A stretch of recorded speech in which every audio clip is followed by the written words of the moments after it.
Posted by you/sorry_weather6287. My husband passed away 3 months ago, and I was relieved by that.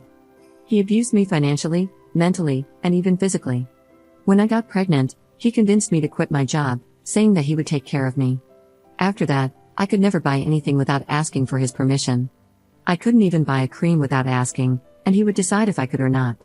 Even when I had a little money of my own, I still had to ask him for permission to buy something. What was mine was his, and what was his was his. But I stayed because I still loved him and didn't have anywhere to go. I had such low self-esteem that I let myself be stepped on.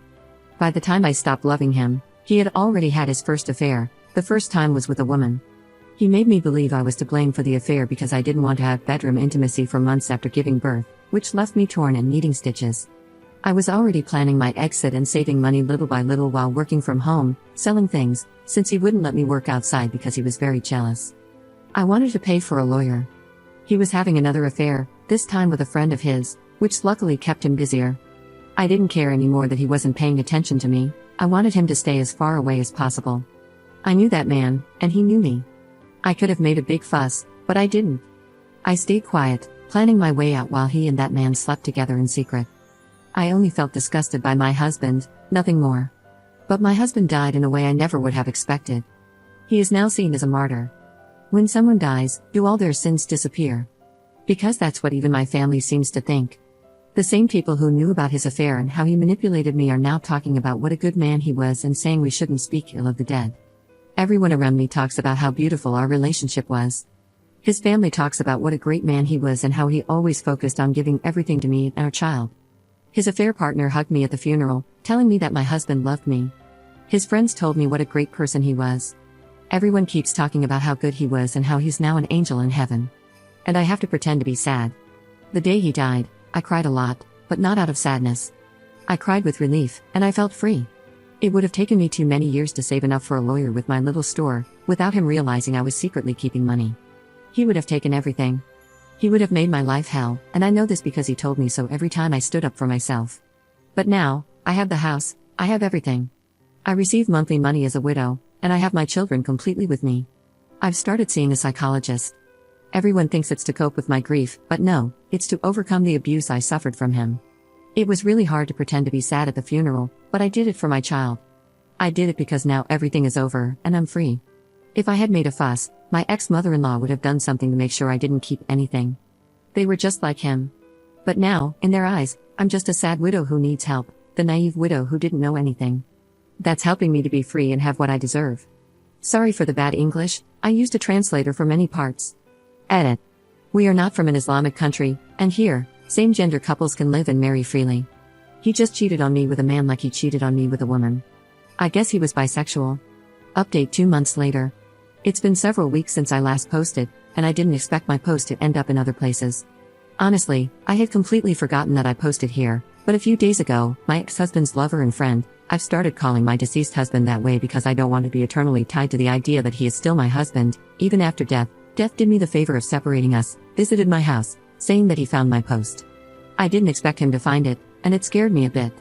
But honestly, there's nothing I can do about it now if someone has shared it elsewhere. One of my sons let him in when I hadn't heard the doorbell, so I had no choice but to let him in to avoid causing a scene in front of my kids. I also wanted to hear what he had to say. Once we were alone, he told me that he knows I'm aware of the affair between him and my husband because of a post I supposedly made on TikTok, although I never posted anything on TikTok. He told me that while my husband wasn't the best husband, he was a great friend to everyone and a very hardworking man. He said that even his family misses him too much and, despite his mistakes in the past, I should let go of it and stop digging into it because we're all better off that way. He kept insisting for so long that I felt intimidated by him, to the point where he reminded me of my husband. It's the first time I've felt that way with a man other than my ex-husband. Normally, I can speak peacefully with others, but this situation made me feel on the verge of a panic attack because of his attitude. He's basically scared that I'll tell everything. He's gay, and I don't know if he has a boyfriend, but maybe he does, and that's why he doesn't want me to say anything about their affair. I had been a submissive woman for years.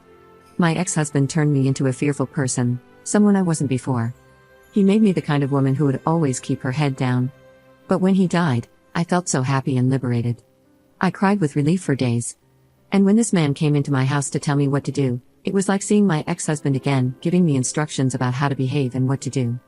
This man, who knew very well that I was in an abusive relationship because he knew how my ex was, still chose to sleep with him.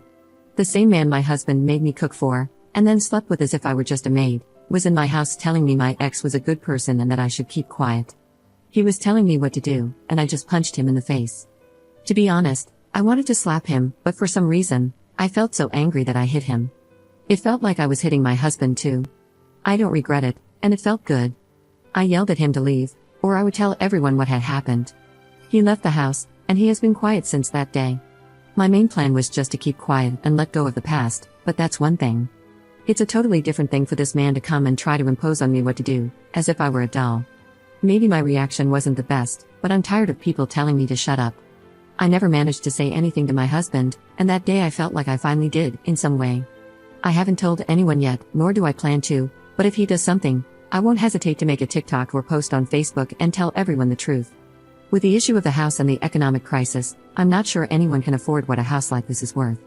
For now, I've focused on eventually getting a better job so that I can rent a house and also rent out this one, which could be a really good way to earn money.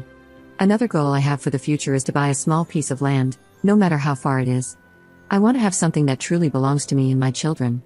My children don't miss their father much, and I understand them. It took me a while to find a child psychologist, but they've recently started their sessions, and they're doing well. I also go to a psychologist. I think the best thing I've done is to start making excuses to avoid seeing my ex-mother-in-law and even my own family as often as before. I've begun gradually cutting off contact, using work or being out of the house as excuses. Although I still have to let my ex-mother-in-law visit from time to time, I think even my kids are happier when they see my mood has improved. I doubt many people are interested in this, but thank you for the messages I received. Although many don't understand that cultures and laws are different, and here, buying a house or moving across the country in a month is impossible for most.